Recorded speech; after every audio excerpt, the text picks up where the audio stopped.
सौतेली माँ का जुल्म और मासूम का सब्र। एक छोटा बच्चा कोने में बैठकर सूखी रोटी खा रहा है और रो रहा है। बाप घर आकर, बेटे तुम यहाँ अकेले क्यों बैठे हो? तुम्हारी नई माँ ने तुम्हें खाना नहीं दिया?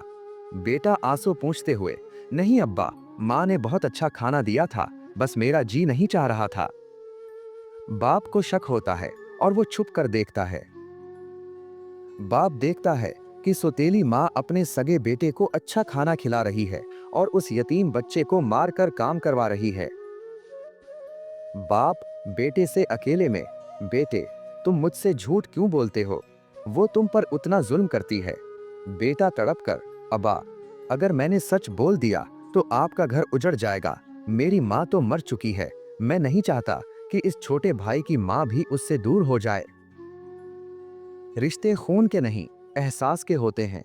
कभी कभी एक मासूम बच्चा पूरे घर को टूटने से बचा लेता है। अनमोल बातें इमदाद हुसैन। मजीद ऐसी वीडियोस के लिए लाइक और सब्सक्राइब करें।